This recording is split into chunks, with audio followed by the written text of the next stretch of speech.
Hello friends, today we are going to discuss about previous year questions of STAT. Basically हम यहाँ पर discuss करेंगे जो हमारे रीजनिंग के क्वेश्चंस हैं जो STAT में आते हैं, जो पोर्शन सी की बात करते हैं, कॉमन जो पेपर होता है उसके लिए। तो यहाँ पर जो हमारे पास एबिलिटी क्वेश्चंस होते हैं, रीजनिंग एबिलिटी क्वेश्चंस, उसके बाद हम डिस्कस करने वाले हैं। वन बाय वन डिस्कस करते हैं। ये वही टाइप हैं जो आपके स्टेट एग्जाम में आती हैं और जो पहले के आए हुए क्वेश्चंस हैं, आप मैच कर सकते हो। फर्स्ट क्वेश्चन है बेटा, if the independence day in 1988 was celebrated on Wednesday, on what day was it celebrated in the year 1989? अब इंडिपेंडेंस डे की बात करते हैं तो वो कह रहा है कि नंबर ऑफ डेज कितने हैं बेटा, कहां से कहां तक, 15 अगस्त 1988 टू 15 अगस्त 1989 कितने हो जाएंगे बेटा, 365। कितने हो जाएंगे, 365। 365 की बात करें तो क्या हो जाएगा, 365 इज इक्वल टू कितने वीक आते हैं, 52 प्लस 1। या हम कह सकते हैं कि हमारे पास यहां पर क्या है बेटा, ओड डे आया है 1। ओड डे कितना आया है, 1। या सिंपल सा आंसर की बात करें तो आंसर क्या आ जाएगा बेटा, पहले क्या था, वेडनेसडे, वेडनेसडे प्लस 1।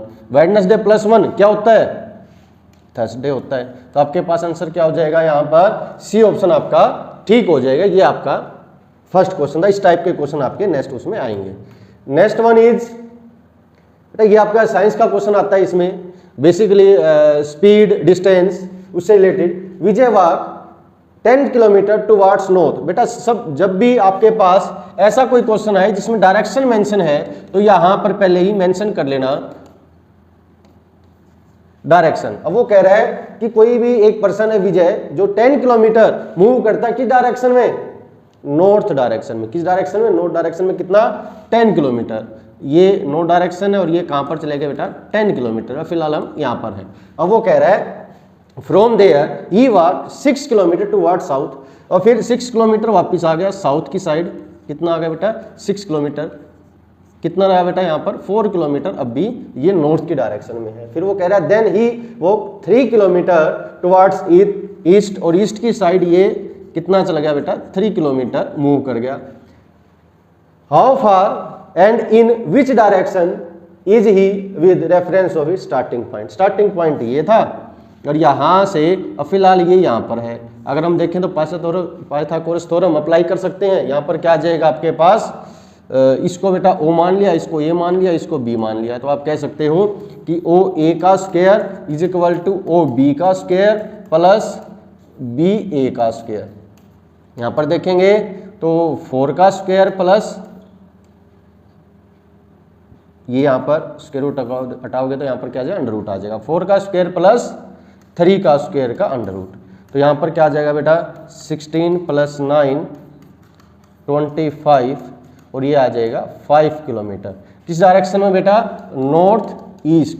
तो आंसर क्या आ जाएगा, 5 किलोमीटर नॉर्थ ईस्ट डायरेक्शन है बेटा कहीं पर। ये रहा बी ऑप्शन इसका बेटा ठीक हो जाएगा। होप सो आपको समझ में आया होगा। Third question is, in a row of girls Shilpa is 8th from the left and Reena is 17th from the right. अब बेटा यहां पर हमने एक स्केल बना लिया। ये हमारे पास हम कह सकते हैं लेफ्ट है, ये हमारे पास क्या है, राइट है। वो कह रहा है कि जो शिल्पा है वो 8th पोजीशन पे, हमने मान लिया यहां पर कौन है, शिल्पा है। कौन सी पोजीशन पे, 8th पोजीशन पे। वो कह रहा है रीना जो है वो 17th पोजीशन पे है। ये 17th पोजीशन आ गई। कौन है यहां पर, रीना। ये लेफ्ट से है, वो क्या है, राइट से है। If they interchange their position, और आपको बोला गया है अगर ये अपनी पोजीशन चेंज कर लें, Shilpa become 14th from the left. चलो बेटा इंटरचेंज करते हैं पहले तो, ये लेफ्ट ये राइट। जो यहां पर शिल्पा थी यहां पर तो क्या आ गई बेटा, रीना आ गई, और यहां पर रीना थी यहां पर क्या आ गई, शिल्पा आ गई। चलो जी, वो कह रहा है become 14th from the left. जो शिल्पा है अब ये लेफ्ट डायरेक्शन से कितने पे आ गई, 14 पोजीशन पे आ गई, 14th पे। यहां से ये पहले किस पे थी, 17th पे थी। यहां पे किस पे थी बेटा, 17th पे थी। तो क्या करना है, सिंपल सा बेटा, कुछ नहीं करना इसमें, लेफ्ट से 14 प्लस राइट से 17 माइनस 1।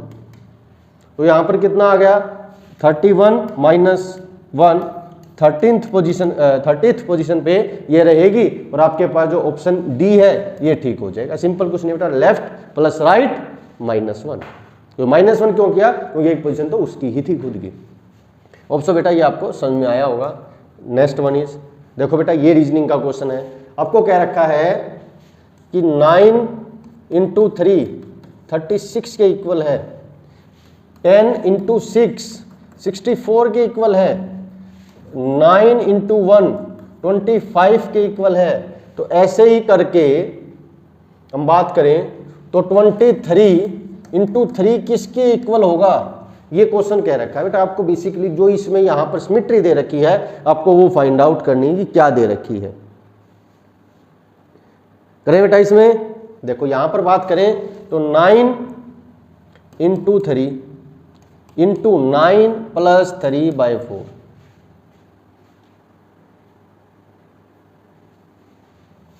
9 प्लस 3 बेटा।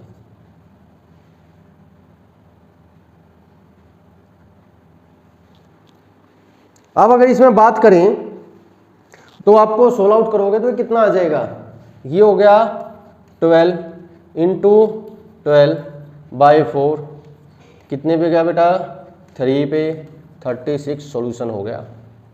क्या हो गया बेटा, सॉल्यूशन हो गया। अब सेम इसमें अप्लाई करते हैं, 10 plus 6 plus 10 plus 6/4, solve out करोगे 16 प्लस 16/4 64, ये भी सॉल्यूशन हो गया। सेम लास्ट वाले में करोगे तो उसमें क्या आ जाएगा, 9 plus 1 into 9 plus 1/4, solve out करोगे कितना आ गया, 25 आ गया। अब सेम ऐसे ही अगर मैं ऊपर वाला सोल्व आउट करता हूं तो कितना आ जाता है बेटा, देखो 23 प्लस 3 इंटू 23 प्लस 3/4, कितना आ जाएगा, 26 इंटू 26/4, 26 इंटू 26/4। बात करें तो 13, और ये भी कितना गया, 13 इंटू 13, कितना आ जाएगा बेटा, 169। और आपका ये ऑप्शन जो है ठीक हो जाएगा। बेसिकली बेटा आपको यहाँ पर जो रीजनिंग दे रखी है वो आपको आइडेंटिफाई करने की वो कैसे होगी। नेक्स्ट वन इज, चलो अब ये आपको दे रखा बेटा अल्फाबेट जो हमारे होते हैं इंग्लिश के, उसके अकॉर्डिंग क्वेश्चन। जब भी ऐसे दे रखे अल्फाबेट आप पहले लिख लो, ABCDEFGHIJK LMNOPQRSTUVWXYZ, ये आपके पास बेटा अल्फाबेट कंप्लीट आ गए हैं। अब इसमें देखो आपको क्या मेंशन कर रखा है, आपको कह रखा है कि जो मोंकी है उसको हम XDIMNL लिख सकते हैं। तो टाइगर को क्या लिखेंगे, और आपको 4 ऑप्शन यहां पर दे रखे हैं। अब यहां की बात करें बेटा, एक सिंपल सा आपके पास कोई भी अगर डायरेक्ट सोचने का आप सोच सकते हैं तो वैसे आप मेंशन करोगे। आप देखोगे आउटर से आउटर, आउटर से आउटर, देखो इसमें से एक माइनस करेंगे एल आएगा तो माइनस में लिख सकते हैं। आउटर से आउटर ओ में से एक माइनस करेंगे तो एन आ जाएगा।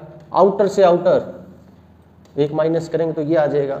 अब देखो बेटा 4 ऑप्शन में से कौन सा है, जब यहां पर हम बात करें, देखो टी में से एक माइनस करोगे तो क्या आ जाएगा, एस आ जाएगा। आई में से एक माइनस करोगे तो क्या आ जाएगा, आई है, आई से पहले क्या आ जाएगा, एच आ जाएगा। अब एस और एच की बात करें तो ये दो तो हो सकते हैं, ये दो तो यहीं पर कैंसिल हो गई। अब जी की बात करें, जी में से एक माइनस करेंगे तो ये जी है, इससे पहले क्या आ जाएगा, एफ आ जाएगा। अब ये दोनों अब भी हैं। इसके बाद ई में से एक माइनस करेंगे तो क्या आ जाएगा, डी आ जाएगा, और आर में से एक माइनस करेंगे तो क्या आ जाएगा, आर से पहले वाला क्यू आ जाएगा। तो आपका सी ऑप्शन ठीक हो जाएगा, ए ऑप्शन यहाँ पर गलत हो जाएगा। सिर्फ आपको आइडेंटिफाई करना है कि ये किस मिट्टी में लिखा गया है। होप सो बेटा आपको समझ में आया होगा। नेक्स्ट वन इज, अब देखो बेटा इस टाइप का क्वेश्चन देते हैं, इफ ए मीन्स प्लस। अब बेटा जो भी लिख रखा है अब उसको जो हमारे पास क्वेश्चन है उसमें अप्लाई करते हैं। चलो, ए मीन्स प्लस, इसका मतलब यहाँ पर ये प्लस है। फिर वो कह रहा है बी मीन्स माइनस, बी यहाँ पर है, इसकी जगह माइनस लिख दिया हमने। सी मीन्स डिवाइड, ये डिवीजन है।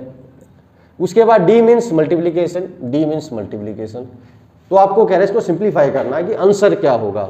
बेटा सिंपल सा आपको ध्यान रखना है, पहले डिवीजन सोल्व होता है, फिर मल्टीप्लीकेशन सोल्व होता है, फिर प्लस सोल्व होता है, फिर माइनस सोल्व होता है। यहाँ पर अप्लाई करते हैं तो हमारे पास 18 plus 12 divide by 6 into 2 minus 5। यहाँ पर बेटा इसको सोल्व आउट करते हैं तो क्या आ जाएगा, 18 प्लस ये 2 पे जाएगा, 2 इंटू 2 माइनस 5। फिर मल्टीप्लीकेशन सोल्व आउट करेंगे तो क्या आ जाएगा, 4 माइनस 5। फिर प्लस सोल्व आउट करेंगे तो कितना आ जाएगा, 22 माइनस 5, और आंसर कितना आ जाएगा, 17 आ जाएगा। इसका मतलब आपका जो डी ऑप्शन है बेटा ये आपका क्या हो जाएगा, ठीक हो जाएगा। होप सो आपको बेटा ये समझ में आएगा। आपको ये सिर्फ ध्यान रखना है कि भाई यहाँ पर कौन सा पहले सोल्व आउट करना, कौन सा बाद में सोल्व आउट करना। चलो बेटा ये बड़ा अच्छा क्वेश्चन है।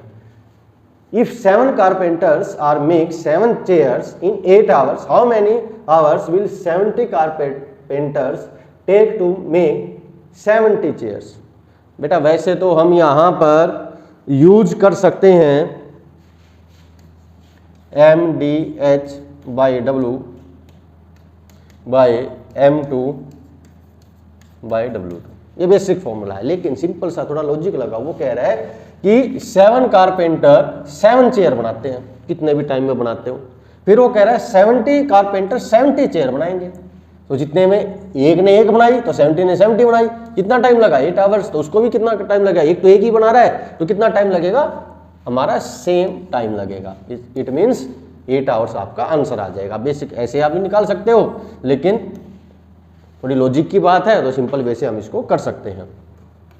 Next one is, which number must be added to each term of the relation 2:5 so that it may equal to 5:3। वो कह रहा है 2/5, इसमें क्या प्लस करें कि आंसर कितना आ जाए, 5/6 आ जाए। तो क्रॉस मल्टीप्लाई कर दो, कितना आ जाएगा, 12 plus 6x 25 plus 5x, 6x minus 5x 25 minus 12। तो x यहाँ पर कितना आ जाएगा, 13। x यहाँ पर कितना आ जाएगा बेटा, 13 आ जाएगा, और आंसर क्या आ जाएगा, सिंपल सा सी ऑप्शन यहाँ पर ठीक हो जाएगा। Next one is, the sum of 10,000 deposit at compound interest become double after 5 years, after 20 years the amount will be. देखो बेटा वैसे तो इसमें आप फॉर्मूला लगा के यूज करोगे कंपाउंड इंटरेस्ट का, लेकिन सिंपल थोड़ा लॉजिक लगा के करते हैं। जो हमारे पास इजी क्वेश्चन दिया गया है उसने क्या रखा है कि 10,000 रुपये किसी को देते हैं और उसके डबल हो जाते हैं किसमें, 5 सालों में। क्या हो जाते हैं, डबल हो जाते हैं 5 सालों में। और आपसे पूछ रखा है कि 20 सालों में कितने हुए। चलो जी ये 5 साल हो गए, कितने हो गए, अब की बार तो 20,000 हो गए। फिर से 5 साल हो गए, कितने हो गए, 20 का दुगुना करेंगे 40,000 हो गए। फिर से 5 साल हो गए, 40 का दुगुना करेंगे कितना हो गया, 80,000 हो गए। फिर से 5 साल हो गए, कितना करेंगे, 1,60,000 हो गए। देखो बेटा हो गए 20 साल, कितने हुए, 1,60,000। सिंपल सा क्वेश्चन है, कोई फॉर्मूला नहीं, कुछ नहीं, लॉजिक लगाना है, क्योंकि सिंपल वैसे जो हमारे एस्टेट वाले हैं वो हमसे पूछते हैं। अब यहाँ की बात करें तो यहाँ पर बेटा आपको क्या दे रखा है, ये इस टाइप का क्वेश्चन दे रखा आपको, ठीक है जी। इसका सिंपल सा फॉर्मूला है बेटा, जब भी आपको इस तरह से क्वेश्चन मिल जाए, जब भी आपको क्या मिल जाए, इस तरह से क्वेश्चन मिल जाए, तो आपको आंसर क्या आ जाएगा, 2 इंटू n n-1। सिंपल सा क्वेश्चन। वैसे तो मैं डायरेक्ट कहता हूँ ये तो सब में क्या है, पावर दे नहीं रखी, आंसर यही है। किस तरह से आप देखते हो, कितना आ जाएगा, 2 इंटू 2 4, 4 इंटू 2 8, 8 इंटू 2 16, 16 इंटू 2 32। तो हमारे पास क्या आ जाएगा, 2 की पावर 32 और ऊपर 32 में से एक माइनस कर देंगे 31/32 आपका ये आंसर आ जाएगा। इसको आपको ध्यान रखना अगर इस टाइप का कोई क्वेश्चन आ जाता है तो। नेक्स्ट वन इज, चलो भाई, 2 ट्रेन्स। बेटा जब भी ट्रेन्स की बात आए, 2 ट्रेन्स की बात आए, ब्रिज की बात आए या फिर प्लेटफॉर्म की बात आए, तो जब भी टोटल डिस्टेंस करेंगे तो उनका जो डिस्टेंस होगा, दोनों की लेंथ होगी, उनको प्लस करना है। मैंने पहले वाली वीडियो में आपको ये क्वेश्चन समझा रखे हैं। अब देखते हैं 2 trains 132 metres and 108 metres long are running in opposite direction. हमारे पास 2 ट्रेन है बेटा, एक ये ट्रेन है, एक ये ट्रेन है, और दोनों क्या अपोजिट डायरेक्शन से आ रही है। ये 132 मीटर लंबी है और ये 108 मीटर लंबी है। One at a speed of 32 kilometre per hour and other one is 40 kilometre per hour. तो दोनों क्रॉस करने में कितना टाइम लगेगा? बेटा सिंपल सी बात है, जब भी हम क्रॉस करते हैं हमारे पास रिलेटिव वेलोसिटी होती है, जो क्या होती है, VA minus minus plus VB, opposite direction में प्लस हो जाती है। वेलोसिटी कितनी हो गई? 32 + 40 72 किलोमीटर पर आवर। कितनी होगी बेटा? 72 किलोमीटर पर आवर आपके पास वैल्यू हो गई। चलो जी देखते हैं डिस्टेंस कितना है। डिस्टेंस है कंप्लीट डिस्टेंस 132 + 108 कितना हो गया बेटा? 240 मीटर हो गया। अब बेटा ये डिस्टेंस की SI यूनिट है, बट ये स्पीड की SI यूनिट नहीं है, वो क्या है? मीटर पर सेकंड। अब हम देखते हैं इसको सोल्व आउट करते हैं। आपसे क्या पूछ रखा है? आपसे टाइम पूछ रखा है। टाइम क्या होता है? Distance by speed. डिस्टेंस कितना है? 240, स्पीड कितनी है? 72 इंटू 5/18 अगर हम करेंगे तो हमारे पास ये मीटर पर सेकंड में क्वेश्चन आ जाएगा। किस में आ जाएगा बेटा? मीटर पर सेकंड में क्वेश्चंस आ जाएंगे। अब अगर यहाँ पर बात करें तो कितने पे जाता है बेटा? ये 4 पे जाता है, और 4 की बात करें टोटल 20 12, तो टाइम कितना होगा बेटा? 12 सेकंड आंसर आ जाएगा। ऑप्शन में देखो आपके पास सी ऑप्शन आपका ठीक हो जाएगा। ऑप्शन आपको इसको ध्यान रखना बेटा। सिंपली जो ट्रेन वाला क्वेश्चन आएगा ही, उसमें क्या करना है, ट्रेन 2 ट्रेन दे रखी है या ब्रिज दे रखा है या फिर प्लेटफॉर्म दे रखा है, वहां पर दोनों के जो डिस्टेंस है, दोनों की जो लेंथ है, उसको आपको प्लस करना है। सिर्फ इस बात का ध्यान रखना है। नेक्स्ट वन इज HCF बताओ भी कितना होगा? बेटा कुछ नहीं करना, सिंपल वे से हम इसको करते हैं। हमारे पास वैल्यू दे रखी है 11, 0.11 और 0.011। सबके पॉइंट हटा दो। यहाँ पर देखें सबसे ज़्यादा यहाँ पर है 1000 लगा दिया, यहाँ पर है 100 हो गया, यहाँ पर है, यहाँ पर भी 100 हो गया, यहाँ पर क्या हो गया 1। नीचे से LCM सारा क्या कर दो बेटा? सेम कर दो। अगर मेरे को यहाँ पर 1000 करना तो यहाँ पर 0 लगानी पड़ेगी, यहाँ पर 1000 करना यहाँ पर 0 लगानी पड़ेगी, यहाँ पर 1000 करना है तो मुझे यहाँ पर 3 0 लगानी पड़ेंगी। क्लियर है बेटा? कोई डाउट? अब ऊपर वाला देखो सबसे कम कौन सा है हमारे पास? ये सबसे कम है, तो ये सबसे कम है, तो हमारा यही आंसर है। यही आंसर का मतलब 0.011 हमारे पास आंसर है। तो हमारे पास जो ए ऑप्शन है हमारा आंसर हो जाएगा। सिंपल सा बेटा, नीचे वाला एलसीएम सेम करके ऊपर जो सबसे छोटी टर्म है वो आपका क्या आ जाएगा? आंसर आ जाएगा। होप सो आपको समझ में आया होगा। बिल्कुल इजी क्वेश्चन। इसमें क्या रखा है? Find the missing letter in the given letter series. जो हमारे पास लेटर सीरीज है इसमें मिसिंग नंबर देखो बेटा। सीरीज को ही देखो पहले, A-B तो B आएगा सिंपल सा। इसके बाद D-A-A, B-B, C-C, D-D, उसके बाद AAA, BB, CCC। तो आपके पास ये आंसर हो गया B-B, D-A-C। आपके पास डी ऑप्शन जो है ये ठीक हो जाएगा। नेक्स्ट वन इज, अब बेटा नेक्स्ट टर्म जो है इस नंबर सीरीज की क्या होगी आपको फाइंड आउट करना है। पहले लॉजिक देखो कि हमारे पास जो टर्म दे रखी है किस भी आप पे सोल्व आउट कर रखी है। देखो बेटा क्या दे रखा है इसमें,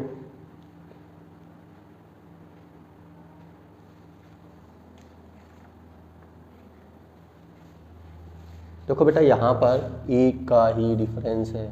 मैं लिख देता हूँ 127, 128, 136, 163, 227। इसमें क्या कर सकते हैं बेटा? देखो इसमें क्या आप मानते हो क्या डिफरेंस आया? अगर मैं बात करूं तो यहां से यहां पर सिर्फ एक ही डिफरेंस आया, तो क्या मैं 127 में प्लस 1 का क्यूब ऐड कर सकता हूं? 1 का क्यूब 1 ही होता है, ठीक है जी।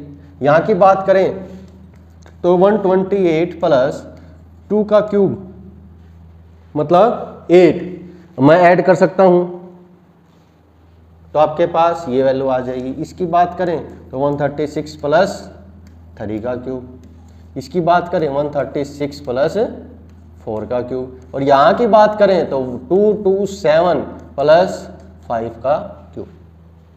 आपको पता है 5 का क्यूब का मतलब 227 प्लस 125 कितना हो जाएगा बेटा? आंसर आपके सामने है, सोल्व आउट कर सकते हो, 352। ये ऑप्शन यहाँ पर ठीक हो जाएगा। सिंपल बेटा, आपको जो सिमेट्री है उसको समझने की बात है। अगर आपको सिमेट्री समझ में आ जाती है तो आप क्वेश्चन इजीली कर पाओगे, डिफिकल्ट क्वेश्चन नहीं आते इसमें। इसके बाद बात करते हैं बेटा, there are 5 different horses A to E in a row, A is to the right of B। अब उसने सिचुएशन दे रखी है बेटा, और आपसे पूछ रखी है कि जो एग्जैक्टली मिडल में जो हॉर्स है वो कौन सा होगा, आपको वो बताना है। एक बार पढ़ो, सोल्व आउट करने की कोशिश करो, फिर मैं आपको बताता हूं कि कैसे होगा।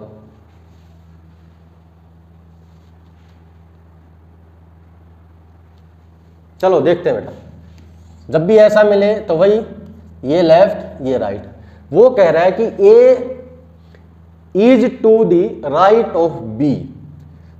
जो A है, जो भी कह रखा है वो यहां पर लिख लो। A जो है ये क्या है बेटा? B के राइट में है। ये क्या है? B के राइट में है। राइट मतलब इस साइड है। फिर वो कह रहा है E is to be left of C। जो E है वो C के लेफ्ट में, लेफ्ट का मतलब ये हो गया, चलो जी। And right of A, and right of A, और A के किस में है? राइट में। A के राइट में, तो आपको पता चलेगा अभी A के राइट में ये आ गया, चलो जी। फिर वो कह रहा है B is to the right of D। जो B है ये D के राइट में है। आपके पास सीक्वेंस आ गई। Which of the horse is exactly in the middle. बीच में कौन सा बेटा? ए ही है, तो आंसर क्या हो जाएगा? ये हो जाएगा। जो भी वो बोलता जा रहा है उसको आप ध्यान से पढ़ के उसको रिएक्ट कर दो, आपके पास आंसर आ जाएगा। Next one is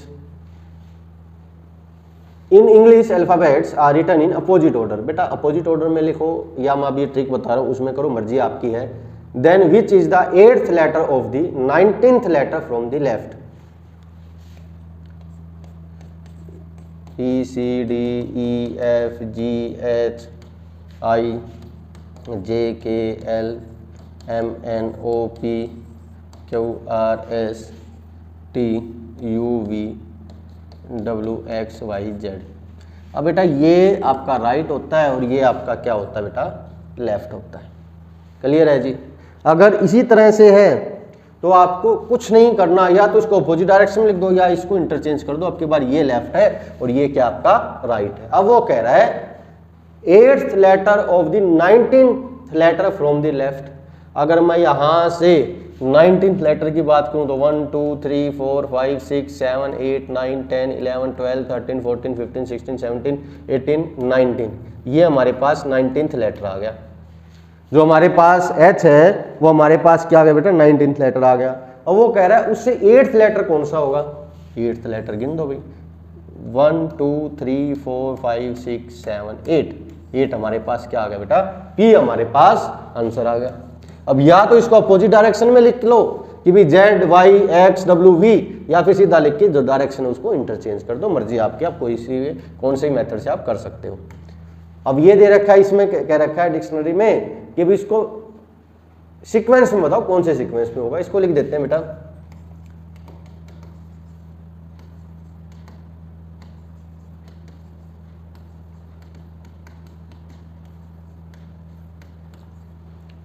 one two three four. देखो बेटा जो भी डिक्शनरी होती है उसमें क्या होता है? अल्फाबेटिकली जो सीक्वेंस में लिखे होते हैं। CRI CRIS दोनों में सेम है, लेकिन इसमें क्या P है, इसमें क्या I है, तो फर्स्ट पोजीशन पे क्या आएगा, 3 आएगा। फर्स्ट पोजीशन पे 3 है, इन दोनों में इन दोनों का कोई मतलब नहीं, ठीक है जी। उसके बाद पहले 3 आएगा, ये फर्स्ट पोजीशन पे, ये सेकंड पोजीशन पे आएगा, 3 4 दोनों में है। चलो जी, इसके बाद हमको देखना है CRIT दोनों में है, I है और E है, I है और E है। आप देखो ABCD E पहले आता है, I बाद में आता है, तो ये आपका थर्ड पोजीशन पे, ये आपका फोर्थ पोजीशन पे, तो क्या आ जाएगा 3 4 2 1, ए ऑप्शन आपका ठीक हो जाएगा। आपको डिक्शनरी में इस तरह से इसको लिखा मिलेगा। नेक्स्ट वन इज, अब आपको बताना है विच is the wrong term in the following series. बिल्कुल आसान, वैसे तो आपको अल्फाबेट को भी कंपेयर करना, बट यहाँ पर अल्फाबेट कंपेयर करने की जरूरत नहीं। कितना डिफरेंस है 4, कितना डिफरेंस है 4, ये कितना डिफरेंस है यहाँ पर, कितना बेटा 6, और यहाँ पर कितना है 2। अगर मैं यहाँ पर 15 इज 13 कर देता हूँ तो कितना डिफरेंस है 4, और यहाँ पर कितना डिफरेंस है 4, सिमेट्री हो जाएगी। तो आपके जो 15 LS है ये आपकी रॉन्ग टर्म है, यहाँ पर 13 LS आनी चाहिए। सिंपल सा क्वेश्चन। नेक्स्ट क्वेश्चन इज,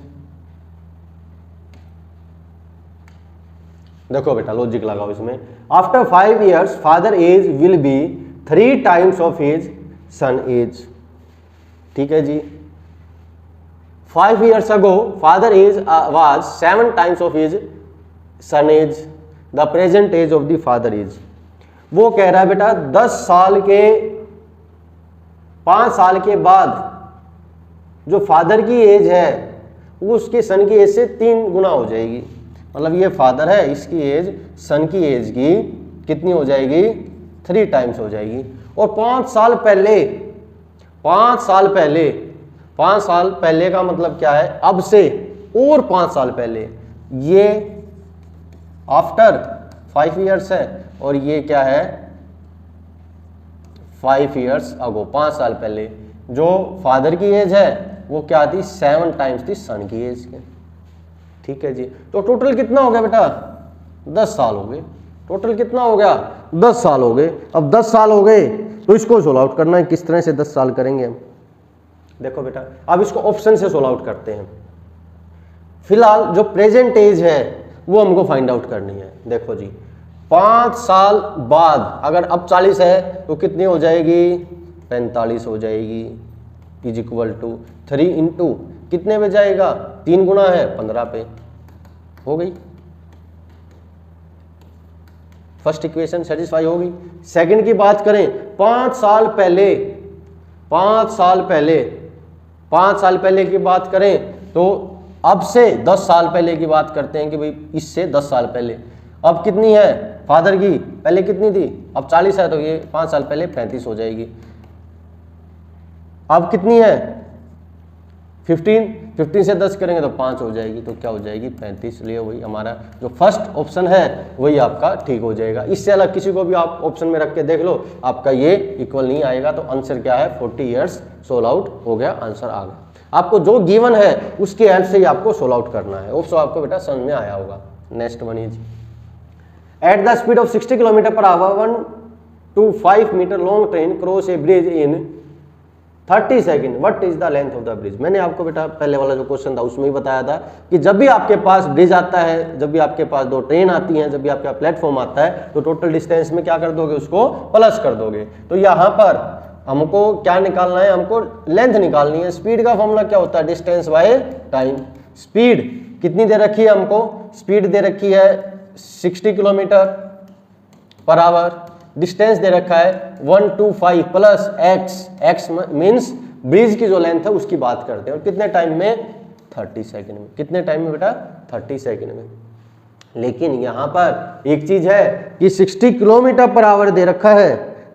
क्या दे रखा है, 60 किलोमीटर पर आवर दे रखा है। इसको मीटर पर सेकंड में चेंज करेंगे तो क्या हो जाएगा, 60 into 5/18 into 30 is equal to 1 to 5 plus x।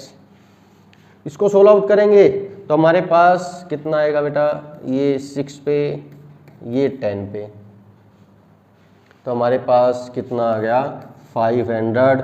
125 side जाके माइनस हो जाएगा और x कितना आ जाएगा 375 मीटर आंसर आ जाएगा। और आपके पास जो ए ऑप्शन है वो ठीक हो जाएगा। ऑप्शन बेटा ये आपको समझ में आएगा। बिल्कुल इजी क्वेश्चन है, आपको सिर्फ सिंपल जो फिजिक्स है वो अप्लाई करनी है। The average age of 3 boys is 16। Average age की बात करते हैं, टोटल एज निकाल लो एक बार। टोटल एज क्या हो जाएगा 16 × 3 48 years. And the ratio of their ages is 4:5:7। Find out the age of smallest boy.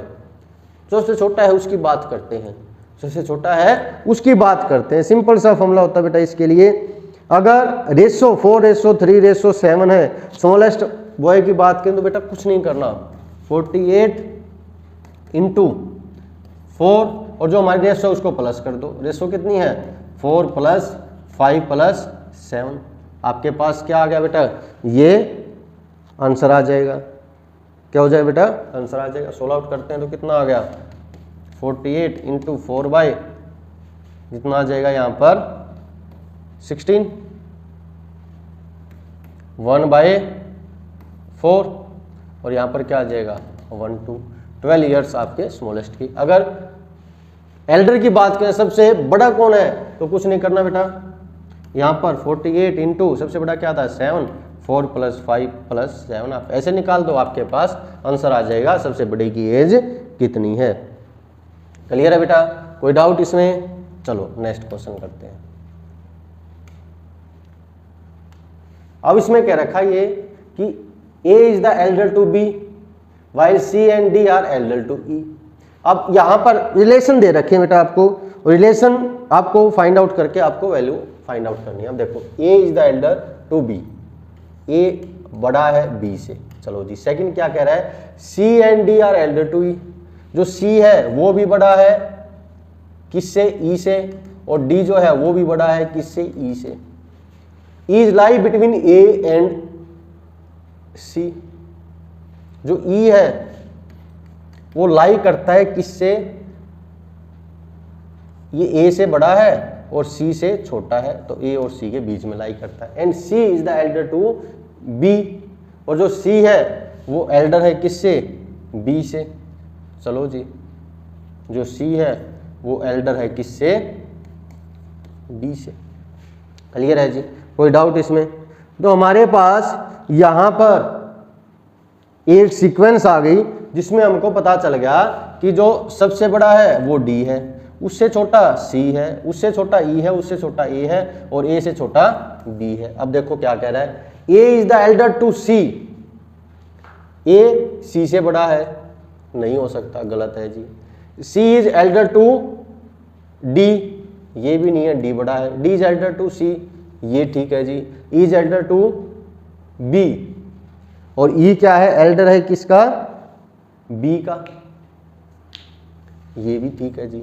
लेकिन हम इसको क्रॉस क्यों करेंगे, क्योंकि हमको फिक्स नहीं दे रखा कि जो हमारा D है वो E से बड़ा है, गिवन है, लेकिन C से बड़ा है ये हमको कहीं पर भी मेंशन नहीं है, इसलिए हमको ये रोंग करना पड़ेगा। ये एग्जैक्टली हमको पता है, इसलिए हमारा D ऑप्शन ठीक हो जाएगा। ऑप्शन बेटा आपको समझ में आ गया होगा। अब देखो ये क्वेश्चन है, मैथमेटिक क्वेश्चन है, सिंपल मैथमेटिक्स है। इसमें कैसे करना है, आपको x/y आपको दे रखा है 4/5। अब आपको कह रखा है कि 4/7 - 2y - x bye 2y + x is, ये किसके इक्वल होगा बेटा, सिंपल सा है 4/7 माइनस, अगर यहां से देखें तो y कॉमन निकाल लो, क्या हो जाएगा 2 - x/y, और यहां पर क्या आ जाएगा 2 + x/y। तो यहां पर 4/7 माइनस 2 - x/y वैल्यू की दे रखी है 4/5 और यहां पर दे रखी है +4/5। अगर हम यहां पर इसको आगे सोल्व करेंगे तो 4/7 माइनस 5 एलसीएम लेंगे, 10 - 4 6/5 बाय 10 + 4 14/5। तो यहाँ पर बात करें तो ये आपका 3 पे गया, ये 7 पे गया। एलसीएम कितना आ गया बेटा 7 आ गया, 4 - 1 1, तो 1/7 आपका आंसर आ जाएगा, ये आपका आंसर आ जाएगा। ऑप्शन आपको समझ में आया होगा। फिर से रिलेशन वाला क्वेश्चन आ गया बेटा, एक बार सोल्व आउट करो। देखो ये किस तरह से कर सकते हैं। A man is 14 years older than his son. After 2 years his age will be the twice the age of his son, the present age of his son is। देखो बेटा कैसे कर सकते हैं इसको,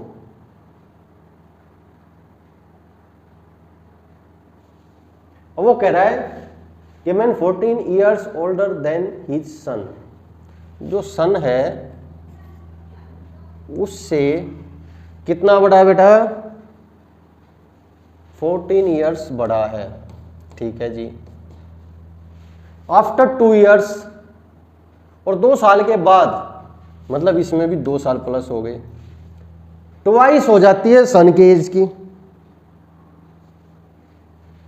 ट्वाइस हो जाती है। अब सन की एज क्या है, जो पहले एज थी उसमें 2 साल, इसमें भी ऐड हो गए। सोल्व आउट करते हैं इसको, जब सोल्व आउट करेंगे तो देखो क्या आएगा, करेंगे solve out, 14 plus S plus 2, और यहां पर क्या आ जाएगा 2s plus 4, 14 plus 2 minus 4, 2s minus s, तो यहां पर आपके पास क्या आ जाएगा 16 माइनस 4, और यहां पर s, और s कितना आ जाएगा 12 ईयर्स। देखो भाई है कहीं पर, सी ऑप्शन आपका ठीक है, और आपका आंसर आ जाएगा 12 ईयर्स। सिंपल सा क्वेश्चन है बेटा, जो गिवन है वो आपको यहाँ पर अप्लाई करना है। Find the wrong number in the series. बेटा सिमेट्री अगर आपको पता चल गई यहाँ पर तो आपका आंसर निकल जाएगा। आपको सिमेट्री दे रखी है 10, 12, 28, 90, 360 और 1850। अब देखो इसमें कौन सी टर्म जो है जो ठीक नहीं है,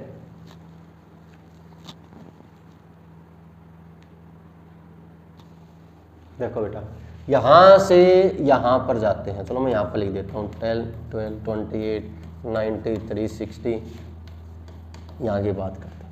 यहां से यहां जाते हैं तो क्या +2, क्या है +2 इंटू 1, क्योंकि आगे सेम नहीं है। यहाँ की बात करें तो +4 इंटू 2, 12 इंटू 2 24 प्लस 4 हो जाएगा। यहाँ की बात करें तो इंटू 3 प्लस 6, यहाँ की बात करें इंटू 4 प्लस 8, यहाँ की बात करें तो इंटू 5 प्लस 10। ये आपका सिमेट्री में होना चाहिए, ये आपका सिमेट्री में बेटा होना चाहिए। बट यहाँ पर बात करें जब इसको सोल्व आउट करते हैं यहाँ से तो हमारे पास 368 आ जाता है, 368 आ जाता है। 368 आने का मतलब क्या है कि हमारे पास जो ये टर्म है ये हमारे पास रॉन्ग टर्म है, इसकी जगह पे 368 आना चाहिए। होप सो बेटा आपने भी ये सोल्व आउट कर लिया होगा। अब देखो बेटा यहां पर एक बड़ा अच्छा क्वेश्चन दे रखा है। There are 28 mango tree, 42 apple tree and 21 orange tree have to be planted in row such that each row contain the same number of trees of one variety only. The minimum number of rows in which the above trees may be planted is। तो कितनी minimum number of रो लगेंगी। बात करें बेटा HCF निकालते हैं किसका 28, 42 और 21। HCF का मतलब क्या होता है बेटा कि इन तीनों में कौन सा नंबर रहेगा। तो मिनिमम नंबर ऑफ रोज कितनी हो जाएंगी बेटा, देखोगे तो सबसे कम क्या आएगा 7 है, तो क्या होगा बेटा 7 आनी चाहिए। अब सबको क्या कर दो डिवाइड कर दो, मिनिमम नंबर ऑफ रोज कितनी आ जाएगी 28/7 प्लस 42/7 प्लस 21/7 कितने में जाएगा 4 प्लस 6 प्लस 3, टोटल 13 रोज जो है वो आ जाएगी। डी ऑप्शन आपका ठीक हो जाएगा बेटा। ये आपका HCF का जो है वो क्वेश्चन था। नेक्स्ट वन इज, चलो फिर से ये रीजनिंग का क्वेश्चन दे दिया। इसमें आपको कह रखा है कि इसका मीनिंग क्या गिवन आपको, यू आर गुड। उसके बाद सेकंड रिलेशन, ये हमारे पास फर्स्ट रिलेशन आ गई। सेकंड रिलेशन से आपको क्या कह रखा, आपको कह रखा है DAR TOK PA। इसका मीनिंग है गुड एंड बैड, ये सेकंड रिलेशन आ गई। उसके बाद थर्ड रिलेशन आपको गिवन है,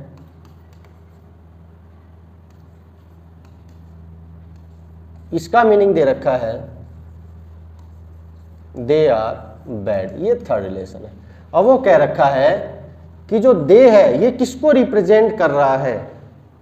अब देखो बेटा, फर्स्ट और सेकंड रिलेशन में बात करें, कुछ कॉमन है, फर्स्ट और सेकंड में कुछ कॉमन है हमारे पास। दोनों में क्या कॉमन है, गुड कॉमन है, और दोनों में क्या है, डी आर आ रखा है। तो डी ए आर किसके इक्वल है बेटा, गुड के इक्वल है। ऑप्शन आपको समझ में आया होगा, डी ए आर किसके इक्वल है, गुड के इक्वल है। क्लियर है जी। अब 1 और 3 को अगर हम कंपेयर करते हैं तो दोनों में क्या आ रहा है, एन ए आ रहा है, और दोनों में आ क्या रहा है, कॉमन आर आ रहा है। तो इसका मतलब एन ए, फर्स्ट और सेकंड को किया तो ये आया, फर्स्ट और थर्ड को किया तो एन ए का मतलब क्या आ गया, आर आ गया। एन ए का मतलब क्या आ गया, आर आ गया। क्लियर है बेटा। अब सेकंड और थर्ड को करोगे तो दोनों में कॉमन क्या है, टी ओ के है, और इसका इनमें दोनों में कॉमन क्या है, बैड है। इसका मतलब क्या है बेटा, इसका मतलब तो है आर, इसका मतलब क्या है, बैड, तो इसका मतलब क्या आ जाएगा, दे आ जाएगा, और ए ऑप्शन यहाँ पर ठीक हो जाएगा। बेटा जो भी रिलेशन है वो आपको फाइंड आउट कर देंगे, सिर्फ इतना ही आपको करना है। चलो बेटा next question is, if P is the brother of Q. अब बेटा जी ये रिलेशन वाले हैं, जो रिलेशन वाले क्वेश्चन आते हैं इसको आपको किस तरह से सोल्व आउट करना है, आपको जो आपको गिवन है उसको सोल्व आउट करते रहो। P is the brother of Q, ये हमारे पास क्यू है और इसका ब्रदर है कौन, P। अगर ब्रदर है तो प्लस लिख देंगे और सिस्टर है तो माइनस लिख देंगे। फिर वो कह रहा है R is the father of P, P का जो फादर है वो क्या है, R है। S is the brother of T, ये जो S है ये रिलेशन ये लग दी है कि S is the brother of T, ये T का ब्रदर है। T is the daughter of Q, और T क्या है, इसकी डॉटर है। तो यहां से ना लिख के हम इसको ऐसे लिख देते हैं कि ये क्या है, T है, और इसकी डॉटर है, तो ये माइनस आ गया। अब वो कह रहा है कि parental uncle of S, S का अंकल कौन है, तो बेटा अंकल तो यही बना, तो आपके पास आंसर डी आ जाएगा, और आपका जो P है वो आपका क्या है, आंसर है। चलो बेटा नेक्स्ट वन इज, फिर से ऐसा ही क्वेश्चन आ गया, A is the father of C and, जो A है ये फादर है किसका, C का, C हमको नहीं पता लड़का है लड़की है। D is the son of B, और जो B है इसका सन जो है वो क्या है, D है, सन है इसलिए हमने प्लस लगा दिया। E is the brother of A, और जो हमारे पास E है ये इसका क्या है बेटा, ब्रदर है। If C is the sister of D, अगर जो C है ये D की सिस्टर, ये हमको पता चल गया कि ये क्या है, फीमेल है। B रिलेट टू E, तो B E के साथ कैसे रिलेट करेगी, B E के साथ कैसे रिलेट करेगी, तो बेटा ये तो क्या अंडरस्टूड है, इसका क्या हो गया, ये हस्बैंड हो गया, और ये हस्बैंड का भाई वो है भाई है, तो क्या हो जाएगा, सिस्टर इन लॉ हो जाएगी, बाकी दो तो कोई है ही नहीं। तो हमारे पास डी ऑप्शन ये ठीक हो जाएगा। ऑप्शन बेटा आपको ये समझ में आया होगा। बेटा ये क्वेश्चन आपके वो क्वेश्चन थे जो अभी 2018 से लेके अब तक के रीजनिंग वाले पार्ट में आए हुए थे। ऑप्शन आपको मैंने कोई हार्ड एंड फास्ट कोई भी ऐसा फॉर्मूला यूज करके नहीं किया, सिर्फ जो आपके पास हम कह सकते हैं कि एबिलिटी होती है कि आपको एक बार देख के ही क्वेश्चन पता चल जाए, उस हिसाब से हमने क्वेश्चन को ट्राई किए हैं। ऑप्शन आपको समझ में आए हैं। अगर आपको अच्छे समझ में आ गए तो लाइक शेयर सब्सक्राइब जरूर करें। Thank you.